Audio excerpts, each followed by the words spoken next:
Welcome students. In the last class we began with acquired immunity and I told you that there are two types of acquired immunity, humoral immunity and cell mediated immunity. Humoral immunity is also known as antibody mediated immunity and it is mainly provided by B lymphocytes. We started with the two types of immunity and then we talked about the two types of pathogens, intracellular pathogen and extracellular pathogens. इसमें मैंने आपको बताया कि जो bacteria mostly जो bacteria होते हैं वो ब्लड में या टिश्यू फ्लूइड में ही रहते हैं और इन्हें हम एक्स्ट्रा सेलुलर पैथोजन कंसिडर करते हैं। जो वायरसेस होते हैं वो सेल के अंदर भी रहते हैं और जब एक किसी सेल को डिस्ट्रॉय करके बाहर आते हैं और वापस दूसरी सेल्स में एंटर करते हैं तो टाइम बीइंग वो टिश्यू फ्लूइड में भी आते हैं।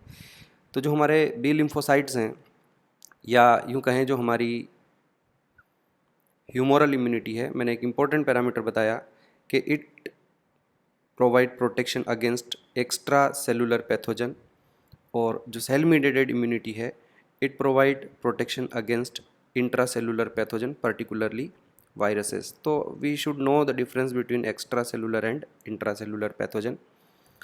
वायरसेस के अगेंस्ट में ह्यूमोरल इम्यूनिटी भी एक्ट करेगी और सेल मीडिएटेड इम्यूनिटी भी एक्ट करेगी। हम और इसके बारे में आगे बात करेंगे कि कैसे सेल मीडिएटेड इम्यूनिटी कैसे वर्क करती है, किस तरह से फंक्शन करती है। And then we talked about the structure of a B lymphocytes, उनकी सरफेस पर प्रेजेंट जो रिसेप्टर्स हैं उनके बारे में हमने बात की। एंड किस तरह से बैक्टीरिया की सरफेस पर एपिटॉप्स होते हैं जो लिम्फोसाइट से जाकर बाइंड होते हैं। दो तरह के लिम्फोसाइट मैंने आपको, तीन तरह के लिम्फोसाइट्स मैंने आपको बताए। जो नए लिम्फोसाइट्स होते हैं जो बोन मैरो से बनकर आते हैं उन्हें हम नेव बी लिम्फोसाइट्स कहते हैं और उन्हीं में से कोई एक नेव बी लिम्फोसाइट किसी बैक्टीरिया के साथ इंटरेक्शन करेगा। तो ये मैंने आपको एक क्लोनल सिलेक्शन थ्योरी बताई कि किस तरह से कोई बैक्टीरिया बी लिम्फोसाइट के साथ बाइंड होगा, उसके बाद उसका प्रोलिफरेशन होता है और प्रोलिफरेशन के बाद में वो दो तरह की हमें बी लिम्फोसाइट्स मिलते हैं। एक वो जो एंटीबॉडीज़ का प्रोडक्शन करते हैं, हम उन्हें प्लाज्मा सेल्स कहते हैं, और दूसरे फ्यूचर में सब्सिक्वेंट इन्फेक्शन से प्रोटेक्ट करने के लिए जो सेल्स होती है उन्हें हम मेमोरी बी सेल्स कहते हैं।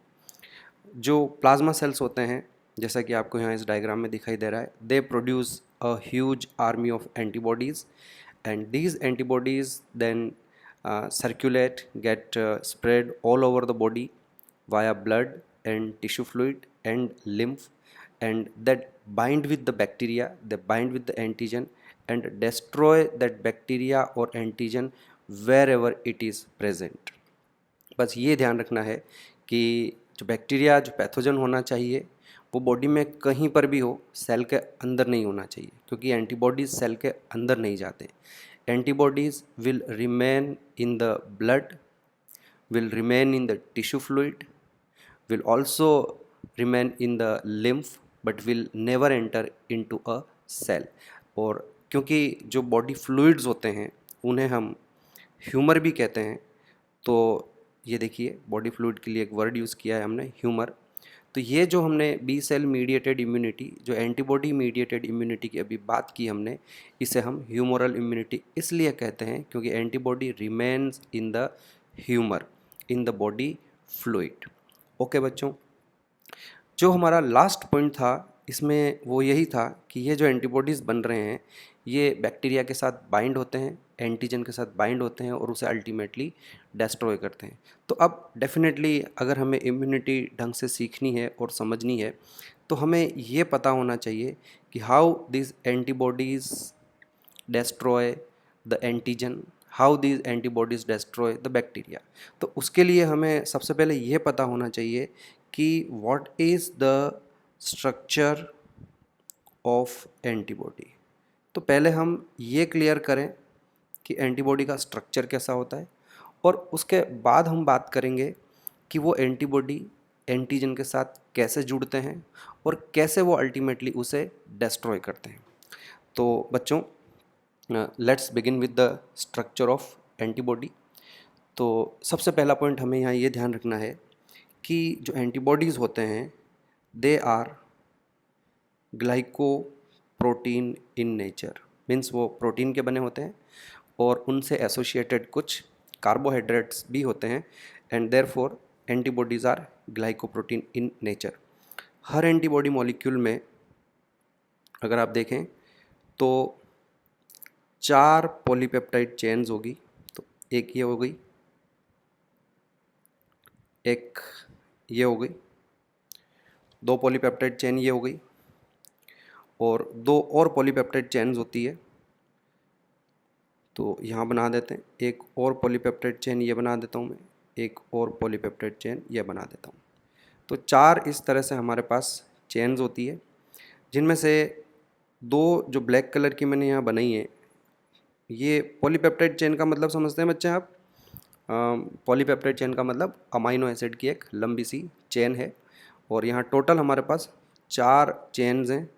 इनमें से जो ब्लैक कलर की बनाई है उन्हें हम हेवी चेन्स कहेंगे।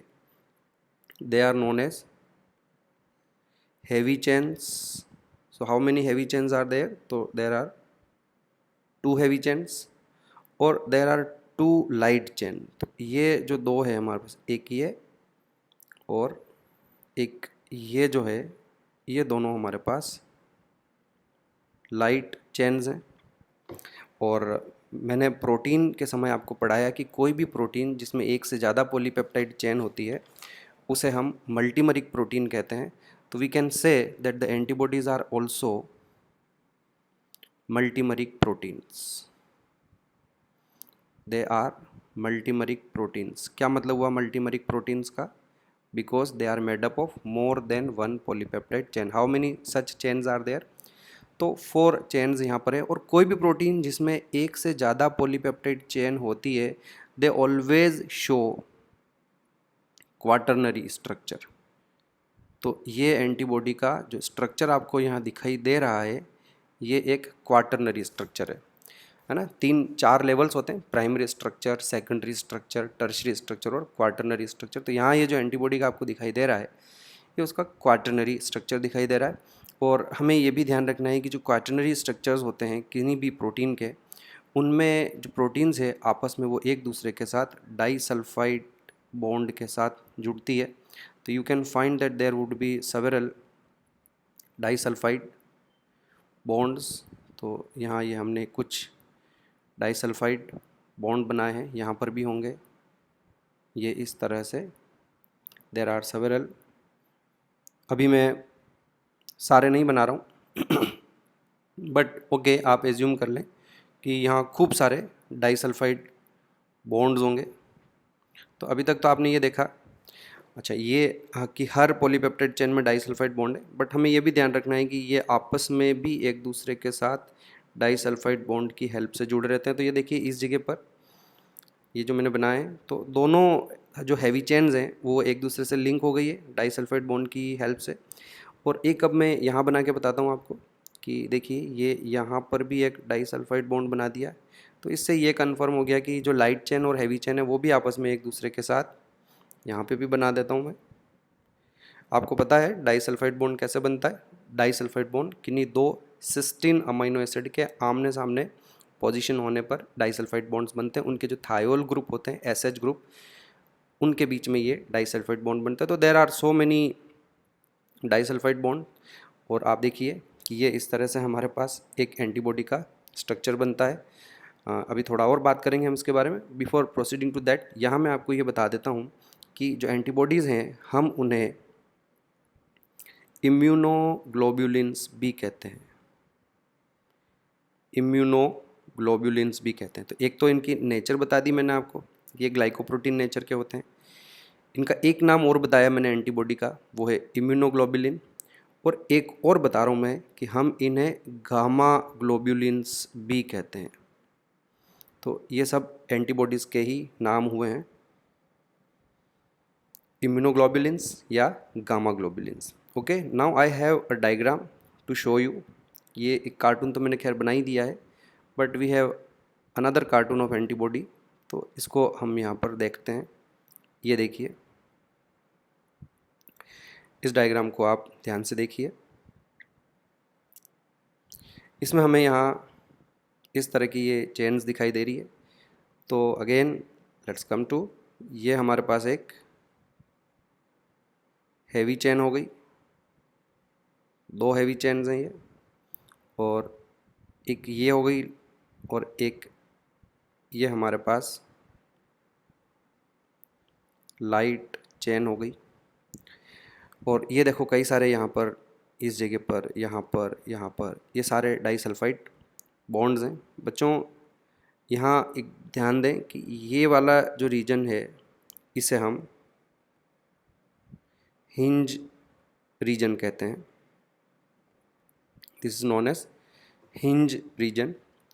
ऊपर ध्यान दें कि यहाँ आते हैं हम, और देखिए इस पार्ट की तरफ ध्यान दीजिए। यहाँ हमारे पास एक ये लाइट चेन है और एक ये हैवी चेन है। इन लाइट और हैवी चेन के बीच का ये जो एरिया है हमारे पास, ये जो एरिया यहाँ है, इसे हम एंटीजन बाइंडिंग साइट कहते हैं बच्चों। इसे हम पेराटॉप भी कहते हैं, एंटीजन बाइंडिंग साइट या पेराटॉप भी कहते हैं। तो हमारे पास ये जो एंटीबॉडी मॉलिक्यूल है, इसमें 2 एंटीजन बाइंडिंग साइट दिखाई दे रही है। एक चीज़ ये ध्यान रखनी है कि ये जो दोनों एंटीजन बाइंडिंग साइट है, ये बिल्कुल एक दूसरे के आइडेंटिकल होगी।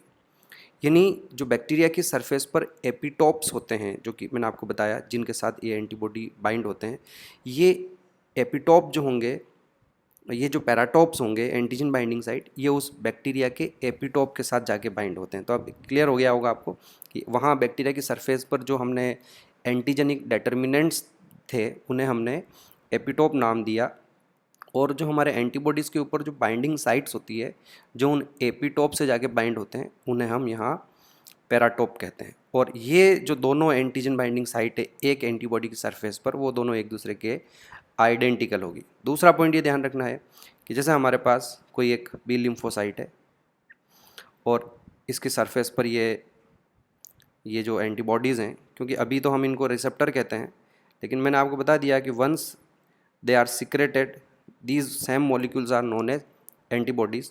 तो ये भी आपको ध्यान रखना है कि एक एंटीबॉडी के जो दोनों पैराटॉप होते हैं वो तो आइडेंटिकल होते ही हैं, ये और ये और ये वाला और ये वाला, ये सभी भी आइडेंटिकल होंगे। यानी कि एक बी लिम्फोसाइट से जितने भी एंटीबॉडीज़ बनेंगे, उनका ये जो एंटीजन बाइंडिंग साइट होगा, ये बिल्कुल सेम होगा। आई रिपीट अगेन, एक बी लिम्फोसाइट पर जितने भी एंटीबॉडीज़ होंगे या उसके द्वारा जितने भी एंटीबॉडीज़ बनाए जाएंगे आगे, अभी ये एंटीबॉडी नहीं है ना, अभी हम इनको क्या बोलते हैं, बी सेल रिसेप्टर्स बोलते हैं। और जब इनसे इनको रिलीज़ किया जाएगा और जब इनसे एंटीबॉडीज़ बनेंगे, तो हमें ये ध्यान रखना है कि बी सेल रिसेप्टर्स और बाद में इनसे इस बी लिम्फोसाइट से जितने भी एंटीबॉडीज़ बनेंगे, उनकी जो एंटीजन बाइंडिंग साइट होगी वो हमेशा आइडेंटिकल होती है। वेल, अब एक और पॉइंट यहाँ हम डिस्कस करने वाले हैं, ध्यान से सुनना। कि सपोज़ आपके पास एक डाइवर्सिटी है बी लिम्फोसाइट्स की, आपके पास हजारों तरह के, लाखों तरह के, या और उससे भी ज़्यादा तरह के हमारे पास बी लिम्फोसाइट्स होते हैं। और जैसा कि मैं आपको पहले बता चुका हूँ कि एक बी लिम्फोसाइट्स की ये जो एंटीजन बाइंडिंग साइट्स होगी वो तो सेम होती है, पर इसके और इसके ये जो साइट्स होगी ये सेम नहीं होगी, इसकी डिफरेंट होगी, इसकी डिफरेंट होगी। तो हमारे पास जितने भी नए नए बी लिम्फोसाइट्स बनकर आते हैं, उनके ऊपर जो रिसेप्टर्स होते हैं वो सब एक दूसरे से डिफरेंट होते हैं। तो जब हम ये स्टेटमेंट देते हैं कि different type of B lymphocytes have different type of receptors, they produce different type of antibodies, तो उसमें हमें ये ध्यान रखना है बच्चों कि जितने भी डिफरेंट टाइप ऑफ एंटीबॉडीज़ होते हैं, उनका सबका ये वाला जो एरिया होता है ये चेंज हो जाता है। इन द सेंस यहाँ पर जो अमाइनो एसिड्स होंगे उनकी सीक्वेंस चेंज हो जाएगी। अब यहाँ पर जो अमाइनो एसिड्स हैं, अगर उनकी सीक्वेंस चेंज हो जाएगी, तो ये जो यहाँ पर एक शेप बन रहा है ना बच्चों, ये इधर देखिए आप यहाँ ध्यान से, ये जो शेप बन रहा है ये शेप भी चेंज हो जाएगा। बेसिकली ये शेप जो है यहाँ पर जो अमीनो एसिड्स हैं उनकी सीक्वेंस पर डिपेंड करता है। तो जैसे ही अमीनो एसिड्स की सीक्वेंस चेंज हो जाएगी, ये भी चेंज हो जाएंगे। Is that clear? समझ में आई बात आपको? ये जो शेप है इसका ये चेंज हो जाएगा, और बिकॉज ऑफ दैट रीज़न ये अलग अलग एंटीबॉडी से, अलग अलग बैक्टीरिया से बाइंड होंगे। तो अब मैं क्या कर रहा हूँ कि ये जो हमारे पास एरिया है, इस एरिया को नाम दे रहा हूँ। यहाँ से यहाँ तक का ये जो हमारा एरिया है, जिसमें ये पार्ट भी इंक्लूड होगा, इसे हम वेरिएबल रीजन कहते हैं। Variable region, why it is variable region? Because this particular region varies from lymphocyte to lymphocyte, यानी अलग अलग लिम्फोसाइट के जो अलग अलग रिसेप्टर्स हैं, उन सभी रिसेप्टर्स का ये वाला जो पोर्शन होता है, यहाँ पर जो अमाइनो एसिड की सीक्वेंस होती है वो डिफरेंट होती है। And because of the differences in the amino acid sequence in this particular region, this region is known as variable region. Is that clear बच्चों? समझ में आया आपको? तो इधर भी हमारे पास ये वाला जो पूरा एरिया होगा ये वेरिएबल रीजन कहलाया जाएगा। अब अगेन ये जो नीचे वाला पोर्शन है, ये वाला पोर्शन या इस वाले पोर्शन की अगर हम बात करें तो इसको अब हम क्या नाम देते हैं? तो हमने नाम दिया हुआ है। देखो, सबसे पहले मैं इसका बता देता हूँ, एक एक चीज़ आप ध्यान से इसको समझेंगे और क्लियर करेंगे। इस रीजन, ये लाइट चेन है हमारी, तो इसे हम VL कहेंगे। यहाँ V का मतलब होता है वेरिएबल रीजन और L का मतलब है लाइट चेन। और ये जो ब्लॉक है हमारा यहाँ से लेके यहाँ तक, इस ब्लॉक को हम CL कहेंगे। C का मतलब यहाँ कांस्टेंट है और L का मतलब लाइट चेन। क्योंकि ये जो एरिया है, रेड कलर वाला एरिया, ये अलग अलग रिसेप्टर्स में, यहाँ नीचे आ जाए तो यहाँ पर क्या हम ये यहाँ इस तरह से मैं लाइन बना रहा हूँ। ओके, तो एज्यूम करें कि इस लाइन के इधर इधर वाला पार्ट जो होगा वो तो वेरिएबल रीजन है, और इधर वाला ये जो पूरा पार्ट होगा ये पूरा का पूरा कांस्टेंट रीजन होगा। क्योंकि ये रीजन इन सभी का सेम होगा, इन सभी एंटीबॉडीज़ का ये वाला जो पोर्शन होगा, ये वाला पोर्शन सेम होगा। और since that portion is same, we are calling that portion as a constant reason.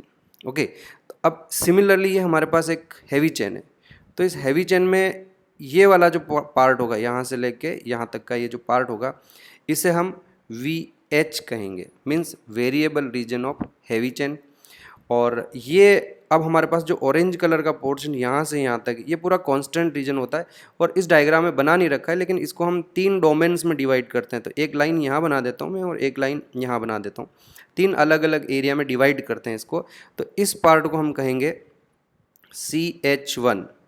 CH1 का मतलब हो गया constant region of heavy chain, और 1 का मतलब ये पहला डोमेन है, इसको हम कहते हैं CH2 constant region of heavy chain, second domain हो गया, और इसको हम नाम दे देंगे CH3। इसी तरह से कांस्टेंट रीजन, ये थर्ड डोमेन हो गया। तो ऐसा इधर भी होता है। अच्छा, आपको कोई बहुत ज़्यादा इसकी डिटेल में जाने की ज़रूरत नहीं और आपको परेशान होने की भी ज़रूरत नहीं है। अगर आप इसको 3 डोमेन में डिवाइड नहीं करना चाहें तो एटलीस्ट आप इतना तो याद रख ही सकते हैं कि यहाँ से यहाँ तक का ये जो एरिया है, यहाँ से यहाँ तक का ये जो एरिया है, इसे हम कांस्टेंट रीजन कहेंगे, और ये वाला जो पार्ट है इसको हम वेरिएबल रीजन कहेंगे। तो कोई आपसे पूछे कि जो एंटीबॉडी बाइंडिंग साइट होती है, सॉरी, जो एंटीजन बाइंडिंग साइट होती है, ये किससे बनी होती है? तो आपका जवाब बड़ा सिंपल हो जाएगा, that it is made up of variable reason of light and heavy chain. Correct, सही है कि ये हमारा एंटीजन बाइंडिंग साइट है। तो इधर ये इसमें लाइट चेन का वेरिएबल रीजन आ गया और इधर ये इसमें हैवी चेन का वेरिएबल रीजन आ गया। तो यही मैंने यहाँ पर लिखा है कि it is made up of variable reason of light and heavy chain. तो आई होप ये आपको समझ में आया होगा कि what is variable reason and what is constant region. इधर भी ऐसा ही हो जाएगा। इसको क्या बोलेंगे हम? इसे हम बोलेंगे, क्योंकि ये हैवी चेन है और उसका वेरिएबल रीजन है, तो हम इसको VH कहेंगे, और इसको हम CH कहेंगे। इसको 1 2 3 3 पार्ट में डिवाइड कर सकते हैं। इधर ये जो हमारे पास पोर्शन है, इसे हम, ये लाइट चेन है तो ये variable region of light chain हो जाएगा, और ये constant region of light chain हो जाएगा। तो इस तरह से ये हमने देखा कि एंटीबॉडीज़ में जो एंटीबॉडी मॉलिक्यूल होता है, उसकी सरफेस पर वेरिएबल रीजन होते हैं और उसके सरफेस पर कांस्टेंट रीजन होते हैं। क्लियर, गॉट इट, समझ में आया आपको? और आपने इसमें क्या क्या चीज़ें हमने देखी है कि there are so many disulphide bonds. इस डायग्राम में हमारे पास लगभग 16, आप बाद में कैलकुलेट कर सकते हैं, तो हमारे पास 16 यहाँ पर डाइसल्फाइड बॉन्ड्स यहाँ दिखाई दे रहे हैं। वैसे मैं आपको अब एक बात बता देता हूँ कि ये जो डाइसल्फाइड बॉन्ड है ये कभी फिक्स नहीं होते हैं, ये कम ज़्यादा कैसे भी हो सकते हैं। लेकिन देखिए, कभी कभार कुछ एग्जामिनर ऐसे होते हैं जो गहराई में नहीं जाते हैं और जो किताब में लिखा हुआ है उसके बेसिस पर क्वेश्चन पूछ लेते हैं। तो एक क्वेश्चन ये आया हुआ है बच्चों कि how many disulphide bonds are present in an antibody molecule. तो ये यहाँ पर टोटल हमारे पास 16 डाइसल्फाइड बॉन्ड है, आंसर यही देना था। और लेकिन ये फैक्ट है कि एंटीबॉडी मॉलिक्यूल में इट इज़ नॉट नेसेसरी कि हमेशा वहाँ 16 डाइसल्फाइड बॉन्ड हो, वो वेरिएबल हो, कभी भी ज़्यादा हो सकते हैं, कम हो सकते हैं। अच्छा, जैसा कि मैंने अभी आपको यहाँ बताया कि this antibody molecules are glycoprotein in nature, तो उसके लिए यहाँ इस डायग्राम में तो नहीं दिखाई दे रहा है, लेकिन फिर भी मैं यहाँ क्या करता हूँ, ये शो करने के लिए कि ये ग्लाइकोप्रोटीन नेचर के होते हैं, तो यहाँ पर ये मैं कुछ कार्बोहाइड्रेट यूनिट्स जोड़ देता हूँ, तो इससे हमें ये लग जाएगा कि these are glycoprotein in nature. इनके एंटीबॉडीज़ के और क्या क्या नाम है बच्चों? इनके नाम है इम्यूनोग्लोबुलिन्स, या हम इन्हें गामा ग्लोबुलिन्स कहते हैं। ओके, और यहाँ पर ये इस जगह पर इनमें जो मोस्ट इम्पोर्टेंट पॉइंट, हमारा जो मोस्ट इम्पोर्टेंट पार्ट है एंटीबॉडी का, वो हो जाए इनकी एंटीजन बाइंडिंग साइट्स। तो एक एंटीबॉडी में 2 एंटीजन बाइंडिंग साइट्स होती है और इन एंटीजन बाइंडिंग साइट्स को हम पैराटॉप भी कहते हैं। और जो भी कोई हमारा एंटीजन होता है, जो भी कोई बैक्टीरिया है या जो वायरस है, उसके ऊपर जो एपिटॉप्स होते हैं, जो एंटीजेनिक डिटर्मिनेंट्स होते हैं, वहाँ ये जाके बाइंड होते हैं। ओके, अब आगे बढ़ते हैं बच्चों। हम एक चीज़ और एक बार रिपीट कर देना चाहता हूँ, आप किसी तरह का, मैं भी रिस्क नहीं लेना चाहता हूँ, हर चीज़ को आप अच्छे से समझें। थोड़ा सा टाइम एक्स्ट्रा लग जाएगा तो कोई बात नहीं। अगेन मैं एक चीज़ रिपीट कर रहा हूँ, this region is variable region. What you mean by variable region? तो जैसा कि मैंने आपको बताया कि जितने भी अलग अलग तरह के बी लिम्फोसाइट्स होते हैं, उनके ऊपर जो रिसेप्टर्स होते हैं, उन रिसेप्टर्स में ये वाला रीजन सबका डिफरेंट होगा। यहाँ पर जो अमीनो एसिड्स होंगे उनकी सीक्वेंस डिफरेंट होगी, और ये जो यहाँ एक पर्टिकुलर शेप बन रहा है, ये शेप भी सबका डिफरेंट होगा, और उसी वजह से वो अलग अलग एपिटॉप्स या अलग अलग बैक्टीरिया या अलग अलग वायरस से बाइंड हो सकते हैं। ओके, दूसरी एक बात फिर से रिपीट करना चाहूँगा मैं, ध्यान रखेंगे कि ये जो एक हमारे पास यहाँ बी लिम्फोसाइट दिखाई दे रहा है, इसके पास ये यहाँ पर जितने भी एंटीबॉडीज़ दिखाई दे रहे हैं आपको, 3 मैंने ये रिसेप्टर बनाए हैं, तो इनके जो वेरिएबल रीजन होंगे वो सबके सेम होंगे, है ना? तो और इवन अगेन ऊपर आ जाते हैं वापस, पिछली क्लास में जो मैंने आपको पढ़ाया उस पर भी हम थोड़ा डिस्कस करते हैं। ये देखो कि यहाँ पर हमारे पास इनिशियली एक ये बी लिम्फोसाइट था, इसी के डिवाइड होने से ये 2 बने, और इनके डिवाइड होने से फिर ये हमारे पास एक मल्टीपल आर्मी बनी, पूरी एक मेमोरी सेल का भी एक पॉपुलेशन तैयार हो गई। इनके पास ये जितने भी एंटीबॉडीज़ होंगे ना बच्चों, ये जो रिसेप्टर्स हैं या ये जो हमारे यहाँ पर नीचे बन रहे हैं, इनका जो वेरिएबल रीजन होगा वो सभी का सेम होगा। क्लियर? अच्छे से इस बात को अपने दिमाग में बिठा के रखें कि इनके जो वेरिएबल रीजन होंगे वो सेम होंगे, इन द सेंस इनकी जो एंटीजन बाइंडिंग साइट है वो सभी की सेम होगी। Well, let's go ahead. अगर आपको ये बात समझ में आ गई तो फिर आगे बढ़ता हूँ मैं, इस पार्ट को हटा देता हूँ, we don't need this part any more, and let's talk about antibody isotypes या एंटीबॉडी क्लासेस। चलिए, एंटीबॉडी क्लासेस का मतलब ये हो गया कि हमने ये जो यहाँ पर एंटीबॉडीज़ थोड़ी देर पहले देखे हैं, ये देखिए, ये जो एंटीबॉडीज़ होते हैं बच्चों, ये एंटीबॉडीज़ 5 तरह के होते हैं। एक IgD, दूसरा IgM, तीसरा IgG, चौथा IgA और 5वां IgE। तो हमारे पास ये 5 एंटीबॉडी की क्लासेज है। बहुत ही ध्यान से आप इस चीज़ को समझना। जब मैं क्लास में पढ़ाता हूँ तो कोई बड़ा मुश्किल नहीं रहता है, लेकिन अभी क्योंकि आप हमारे सामने नहीं बैठे हुए हैं तो this could be a bit of difficult for you. ध्यान से समझेंगे आप, मैं अपनी तरफ से पूरी कोशिश करूँगा। यहाँ पहले मैं बता दूँ कि जो IG वर्ड यहाँ है, द IG रेफर्स टू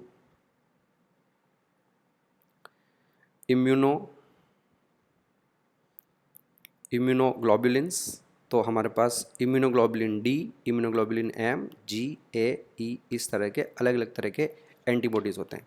अब आप ध्यान से समझें, मैं आपको इन क्लासेस के बारे में समझाने की कोशिश करता हूँ। हमारे पास यहाँ एक, मान लीजिए नेव बी सेल है, नेव बी लिम्फोसाइट है। ये नेव का मतलब नया नवेला है ना, जो अभी किसी एंटीजन या बैक्टीरिया के साथ बाइंड नहीं हुआ है। अब ध्यान से समझेंगे, इसके सरफेस पर ये बी सेल रिसेप्टर है एक, करेक्ट, ये बी सेल रिसेप्टर है। बच्चों, ये जो बी सेल रिसेप्टर होते हैं ये बेसिकली IgD वाले होते हैं। ओके, तो एक पार्ट तो ये क्लियर हो गया।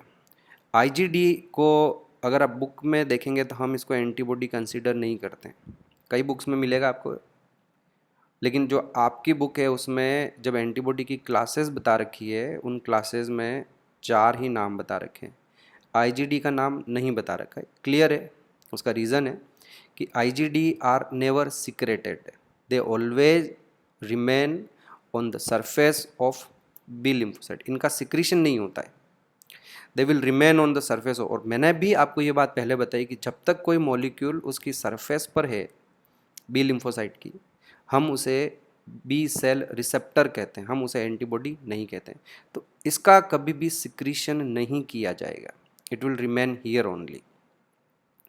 अब देखो क्या होता है कि मान लीजिए एक कोई बैक्टीरिया आया, ये कोई बैक्टीरिया है, इसके ऊपर ये, मैं अब इतना एपिटोप वगैरह हम एक काम करते हैं ना, अभी इस बैक्टीरिया को इतना पूरा डिटेल में बनाना ज़रूरी नहीं, आप तो समझ ही गए कि ये कोई हमारे पास मान लीजिए एंटीजन है, कोई बैक्टीरिया है, तो ये वहाँ जाके बाइंड हो गया।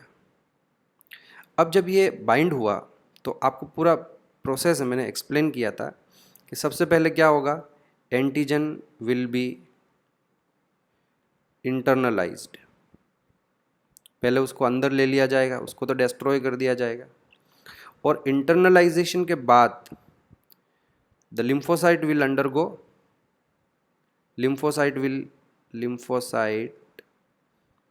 will get activated, correct, fine. Activation के बाद आपको पता है कि it will produce plasma cells. तो अब ये देखिए आपके पास है ना, ये एक किस प्रोसेस पहले एक्सप्लेन कर चुका हूँ, यहाँ ऐसे नहीं होगा, ये इस तरह से, इस प्रोसेस की बात कर रहा हूँ मैं। लेट्स गो बैक, ये वाला प्रोसेस, ये हमारे पास यहाँ एक बी लिम्फोसाइट है, बैक्टीरिया इसके साथ बाइंड हुआ, उसके बाद देखो पहले दो बने, 2 से 4 8 ऐसे बहुत सारे बन गए, और ये प्लाज्मा सेल बन गए, और इन प्लाज्मा सेल्स ने क्या किया, एंटीबॉडीज़ का प्रोडक्शन शुरू कर दिया है, एंटीबॉडीज़ का सिक्रीशन शुरू किया। वापस हम इस पॉइंट पर आते हैं, ध्यान से समझें आप कि अब ये हमारे पास एक जो नेव बी लिम्फोसाइट था, वो उस पूरे क्लोनल सेलेक्शन का जो प्रोसेस है, after that process it has become plasma cell.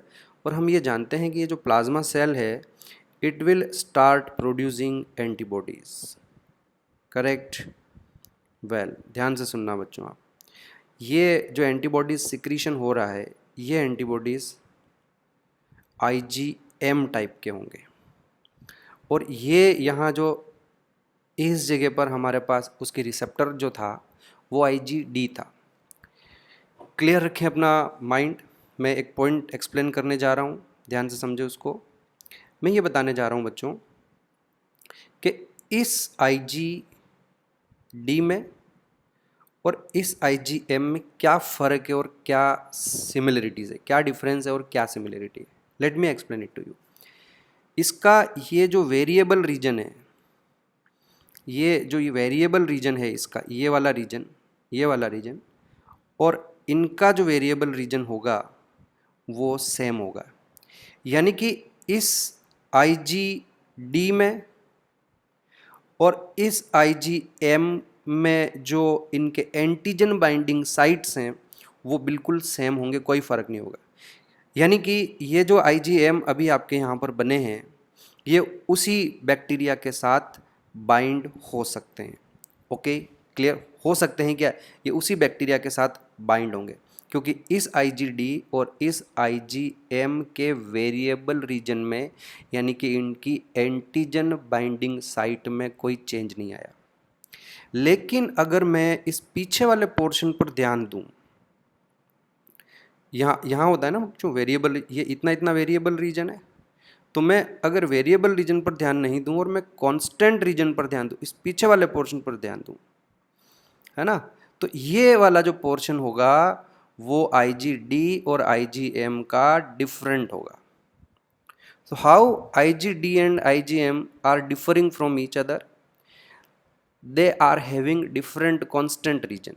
Constant region में जो अमाइनो एसिड की सीक्वेंस है उसमें कुछ थोड़ा बहुत हल्का फुल्का डिफरेंस है, पर बेस्ड ऑन दैट भाई वो जो डिफरेंस था ना बच्चों, उसी डिफरेंस की वजह से ये अब यहाँ पर ये देखो IgD तो यहाँ मेम्ब्रेन में टिका रहता है, मेम्ब्रेन में एम्बेडेड रहता है, और ये IgM जो है ये मेम्ब्रेन में नहीं रहते हैं बल्कि ये वहाँ से रिलीज़ हो जाते हैं। तो रिलीज़ होने के पीछे रीज़न क्या है?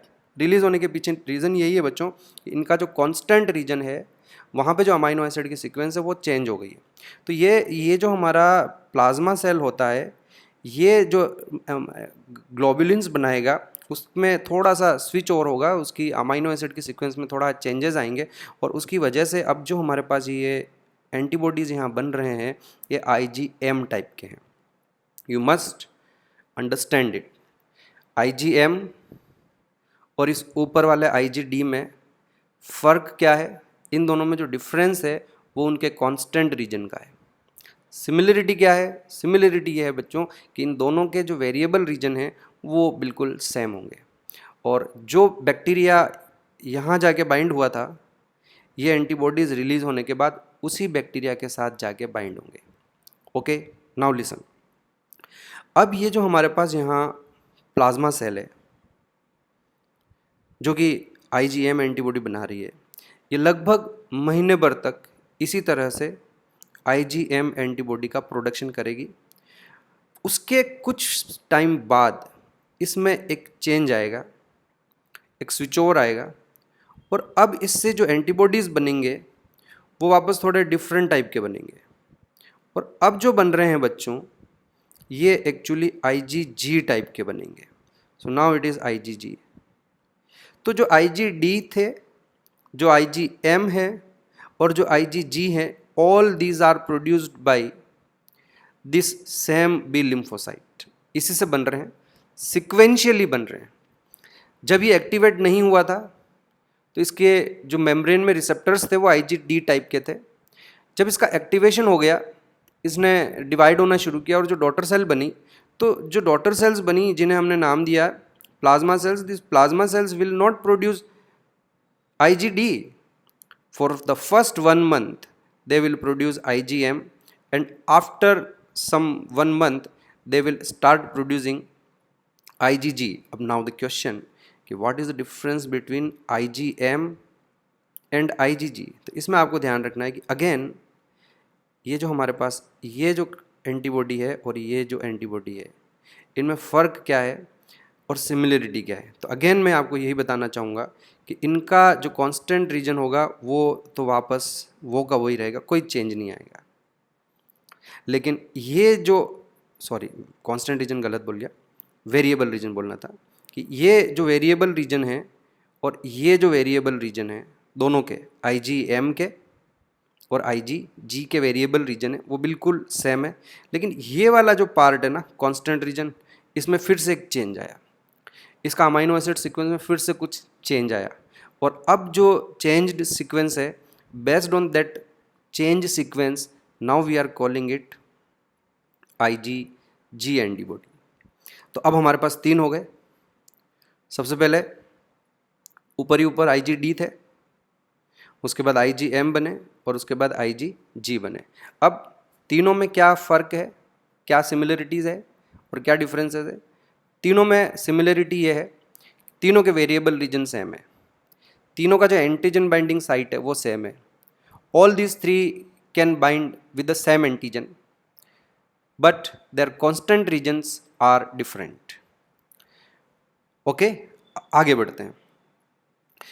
कुछ समय बाद IgG तो ये बन ही रहे हैं, इसी प्लाज्मा सेल से एक थर्ड टाइप के एंटीबॉडीज़ बनने शुरू होंगे और अगेन जो अब की बार एंटीबॉडीज़ बनेंगे ये IgA कहलाए जाएंगे। तो जो IgM, IgG, IgA एंटीबॉडीज़ हैं बच्चों, these are being produced by same B lymphocyte sequentially। Again point वही रहेगा कि इन तीनों के यहाँ से लेकर यहाँ पर हमारे पास जो तीनों तरह के एंटीबॉडीज़ हैं, इनके वेरिएबल रीजन सेम है। इन तीनों का ये वाला जो रीजन होगा, ये वाला जो रीजन होगा, ये सब का सेम होगा, लेकिन इसका कांस्टेंट रीजन, इसका कांस्टेंट रीजन, इसका कांस्टेंट रीजन और एक जो हमारा सबसे पहले ऊपर है इसका कांस्टेंट रीजन, इन चारों के जो कांस्टेंट रीजन हैं वो डिफरेंट होंगे।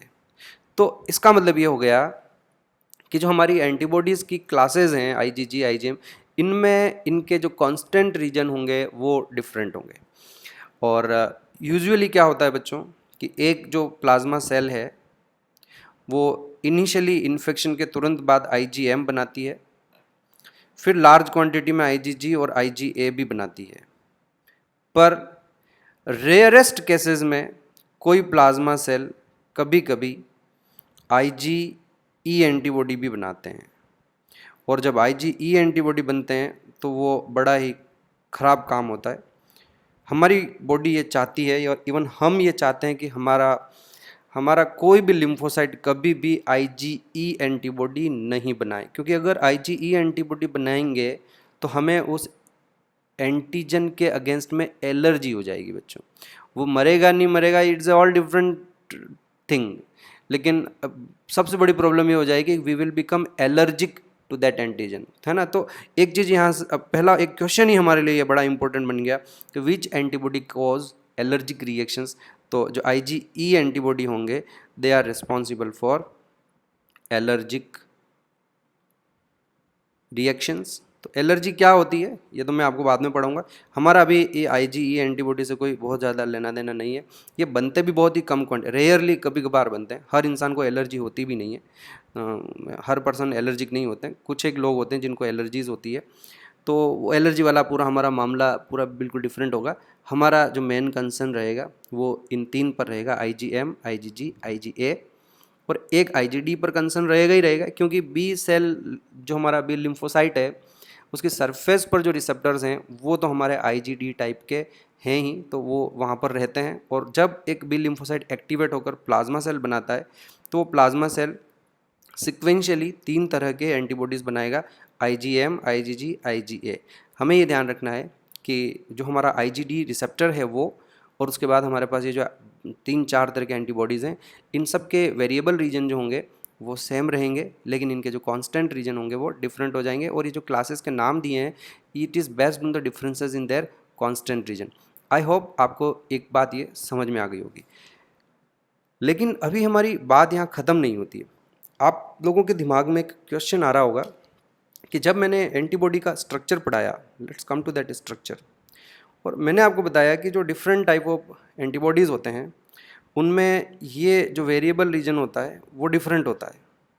यहाँ पर जो अमाइनो एसिड की सीक्वेंस होती है वो डिफरेंट होती है, और ये जो कांस्टेंट रीजन है वो सबका सेम होता है, तभी तो हमने इसको नाम दिया है कांस्टेंट रीजन।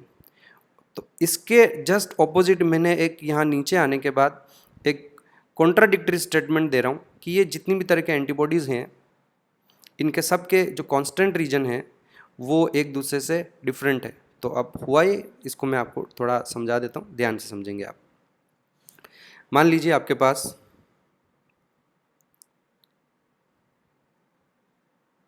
5 को 50,000 मान लीजिए, यहाँ मैंने 5 बनाए हैं, आप इनको 50,000 या 5 लाख अलग अलग तरह के नेव बी लिम्फोसाइट्स हैं ये सारे, करेक्ट। तो फिर इसका मतलब ये हो गया कि इनकी सबकी सरफेस पर रिसेप्टर्स तो होंगे, correct, fine, they all are having receptors. Now the point is that ये हमारे पास यहाँ जितने भी अभी रिसेप्टर्स मैंने बनाए हैं, क्योंकि ये लिम्फोसाइट्स अलग अलग हैं, तो बच्चों एक पॉइंट लिख रहा हूँ ये, all these B cell receptors have different variable region. Do you agree? I think you must agree with that point कि क्योंकि ये अलग अलग बी लिम्फोसाइट्स हैं तो इनके जो वेरिएबल रीजन होंगे वो सबके डिफरेंट होंगे। इनकी ये जो एंटीजन बाइंडिंग साइट्स होगी, है ना, वो सबकी डिफरेंट होगी। ओके, लेकिन अब मैं आपको एक बात बताने जा रहा हूँ कि इनके सबके जो कांस्टेंट रीजन है, ये वाला region, constant region of light chains and the constant region of their heavy chains are same, and because of that we are calling that all these are IgD। ये भी अभी हमारे पास यहाँ IgD है, ये भी IgD है, ये भी IgD है, ये भी IgD है और ये भी IgD है। Got it? समझ में आई बात आप लोगों को कि इनके सबके वेरिएबल रीजन डिफरेंट है पर इनके सभी के जो कांस्टेंट रीजन है वो सेम है, और based on that constant region these antibodies यानी कि these receptors are known as IgD। अब क्या होगा, मैंने आपको जैसे बताया कि मान लो इन सभी के साथ एक एक अलग अलग तरह का बैक्टीरिया बाइंड हुआ, किसी के साथ कोई बैक्टीरिया, किसी के साथ कोई, ये मैंने आपको बताया आपको कि ये 5 नहीं है यहाँ, इनको 50,000 या 5 लाख मान लीजिए। 5 लाख बहुत ज़्यादा हो जाएगा, 50,000 मान लेते हैं अभी एक बार। तो मान लीजिए हमारे पास ये 50,000 तरह के बी लिम्फोसाइट हैं और इनसे 50,000 तरह के अलग अलग एंटीजन आके बाइंड हुए हैं। तो अब ये सब एक्टिवेट हो जाएंगे एक साथ, और सब एक्टिवेट होने के बाद वही पहले ये डिवाइड होंगे और डिवाइड होने के बाद they will form 2 type of cells, plasma cells और मेमोरी बी सेल्स बनाएगी। तो अब जो प्लाज्मा सेल्स बनेगी they will start producing antibodies. तो इससे जो एंटीबॉडी बनेगा वो IgM बनेगा, और इससे जो बनेगा ना बच्चों वो भी IgM बनेगा, और इससे भी IgM बनेगा, इससे भी IgM बनेगा और इससे भी IgM बनेगा। अब हमारे पास यहाँ 50,000 तरह के IgM है। Got it? अब यहाँ इस समय ये जो 50,000 तरह के IgM है इनमें क्या सिमिलरिटी और क्या डिफरेंस है? तो पॉइंट इज दैट कि इनका इनका इसका इसका और इसका जो वेरिएबल रीजन होगा वो डिफरेंट होगा, पर इनके सबके जो कांस्टेंट रीजन हैं वो सेम होंगे, और वो कांस्टेंट रीजन कौन से वाले हैं? वो कांस्टेंट रीजन IgM वाले हैं। Got it? तो अब क्या होगा, बस अब ये प्रोसेस रिपीट होगा। After some time instead of producing IgM they will start producing IgG। तो अब जो IgG बनेंगे डिफरेंट बी लिम्फोसाइट से, उनके सबके वेरिएबल रीजन डिफरेंट हो जाएंगे पर उनके कांस्टेंट रीजन सेम होंगे। फिर कुछ समय बाद वो IgA बनाएंगे, तो वो जितने भी हमारे ये बी लिम्फोसाइट्स हैं इनके जितने भी डिफरेंट IgA होंगे उनके कांस्टेंट रीजन सेम होंगे और उनके वेरिएबल रीजन डिफरेंट होंगे। तो अब सोचो बच्चों, ज़रा एक पॉइंट मैं आपको बताऊं कि मान लीजिए हमारे पास 50,000 टाइप्स ऑफ बी सेल्स हैं, करेक्ट? तो मुझे बताइए कि हमारे पास कितनी तरह के वेरिएबल रीजन होंगे? तो कि वेरिएबल रीजन तो हमारे पास जो होंगे वो भी 50,000 तरह के होंगे, क्योंकि हर बी लिम्फोसाइट का के ऊपर जो रिसेप्टर है उसका वेरिएबल रीजन डिफरेंट है। Now you are having 50,000 types of variable region. अब मैं आपसे पूछ रहा हूँ कि how many type of constant region would be there. तो जो कांस्टेंट रीजन्स होंगे, सोच के बताओ, पहले पॉज कर लेना इसको, और एक आंसर पहले लिख के रखो और फिर देखो मेरा आंसर सही आता है कि नहीं आता है, तुम्हारा आंसर मेरे आंसर से मैच करता है कि नहीं करता है। तो बच्चों कांस्टेंट रीजन के बेसिस पर हमारे पास कितने ही तरह के लिम्फोसाइट क्यों ना हो, you will be having only 5 types of constant reason. या तो IgD वाला कांस्टेंट रीजन होगा, या IgM वाला होगा, या IgG वाला होगा, या IgA वाला होगा, या IgE वाला होगा। इससे ज़्यादा आपके पास कांस्टेंट रीजन नहीं है। So now that is why वो जो कॉन्ट्राडिक्टरी स्टेटमेंट दिया ना, उसका सॉल्यूशन अब यहाँ आ रहा है कि वेरिएबल रीजन को वेरिएबल रीजन बोल सकते हैं हम, क्योंकि वो ये तो 50,000 तो मैं तब लिख रहा हूँ कि जब हमारे पास 50,000 टाइप्स ऑफ बी सेल्स हों। हमारे पास तो बी सेल्स का टाइप इन 50,000 से भी ज़्यादा है, तो वेरिएबल रीजन तो हमारे पास इनॉर्मस डाइवर्सिटी वेरिएबल रीजन की। लेकिन कांस्टेंट रीजन हमारे पास बहुत ज़्यादा डाइवर्सिटी नहीं है। कांस्टेंट रीजन आपके पास सिर्फ 5 तरह के ही हैं possibly, and that is why constant region is constant region, क्योंकि फाइनल मैक्सिमम 5 तरह के कांस्टेंट रीजन, उससे ज़्यादा नहीं हो सकते। बट वेरिएबल रीजन तो 50,000 टाइप्स या और उससे ज़्यादा, डिपेंडिंग ऑन कि हमारी बॉडी में कितनी तरह के लिम्फोसाइट्स हैं, बेस्ड ऑन दैट। नाउ अब हमारे दिमाग में एक अगला क्वेश्चन आता है, ऊपर आते हैं, एक बार फिर से क्लियर कर लेते हैं हम कि ये एक हमारे पास जो नेव बी लिम्फोसाइट है, इससे जो IgD बनेंगे, या IgM बनेंगे, या IgG बनेंगे, या IgA बनेंगे, इनके वेरिएबल रीजन सेम होंगे, पर इनके कांस्टेंट रीजन सबके डिफरेंट होंगे। नीचे वाले डायग्राम में आ रहे हैं, यहाँ पे भी ध्यान दीजिए बच्चों, सुनेंगे आप कि जैसे ये हमारे पास एक बी लिम्फोसाइट है, इसने सबसे पहले इसके पास IgD प्रेजेंट है, फिर इसने IgM बनाया, फिर ये आगे जाके IgG भी बनाएगा, फिर ये आगे जाके IgA भी बनाएगा, है ना।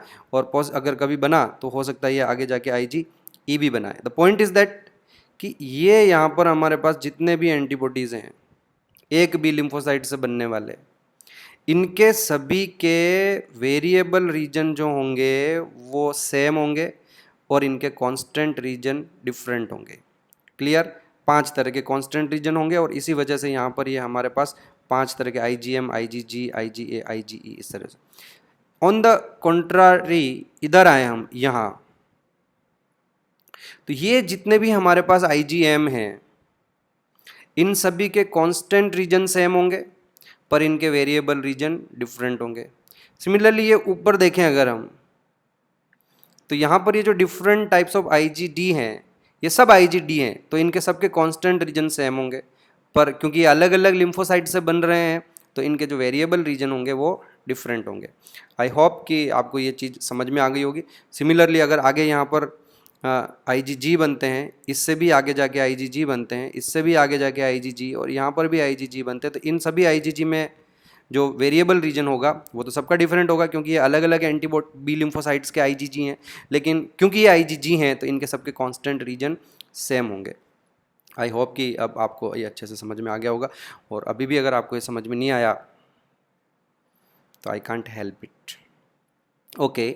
लेकिन आई थिंक कि अब आपको सब समझ में आ गया होगा। लेकिन अब हमारे दिमाग में क्वेश्चन आता है, आगे बढ़ते हैं हम, कि ये मान लीजिए हमारे पास कोई एक नेव बी लिम्फोसाइट है, और आफ्टर एक्टिवेशन और प्रोलिफरेशन, एक्टिवेशन एंड प्रोलिफरेशन, ये हमारी बन गई प्लाज्मा सेल। तो यहाँ पर जो रिसेप्टर थे वो तो आपके IgD थे। IgD कभी सिक्रीट नहीं किए जाते हैं, दे will remain on the surface of lymphocytes. और एक्टिवेशन के बाद जो प्लाज्मा सेल्स होगी, इट विल स्टार्ट प्रोड्यूसिंग, पहले ये IgM बनाती है 1 महीने तक, उसके बाद ये IgG बनाती है, उसके बाद ये IgA बनाते हैं। Now the point is that, question आपके दिमाग में ये आ रहा है कि अगर IgM बन रहे हैं और इम्पोर्टेंट पॉइंट एरिया कौन सा होता है, भाई ये वाला पॉइंट ही तो हमारे लिए इम्पोर्टेंट है, variable region, antigen binding site, वही तो हमारे लिए इंपॉर्टेंट है क्योंकि वही बैक्टीरिया के साथ जाके बाइंड होता है और उसको डिस्ट्रॉय करेगा।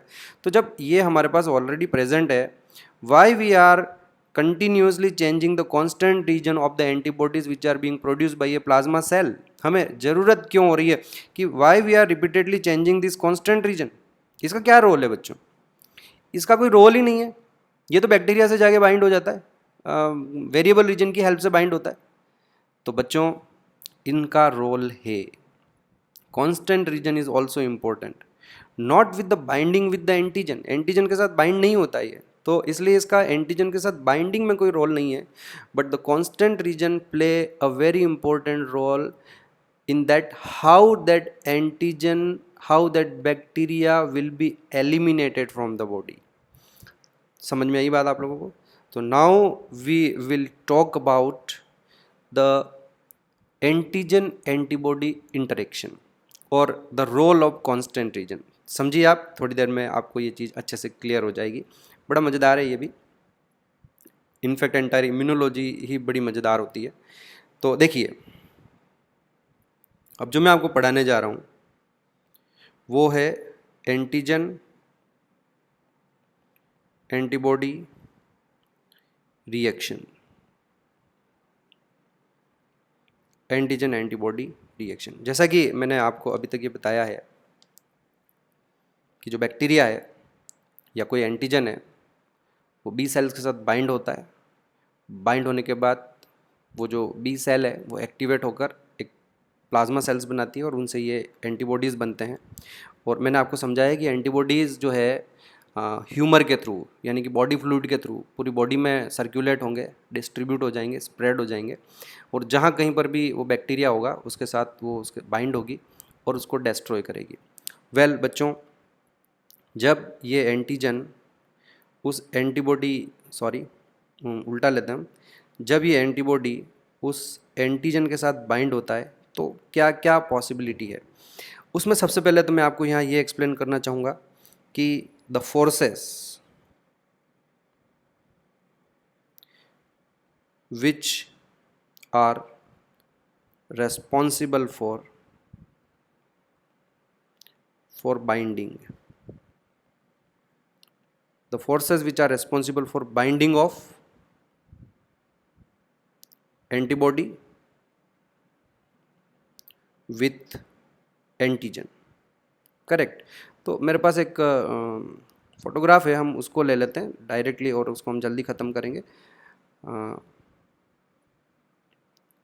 So here we have that thing, देखिए आप,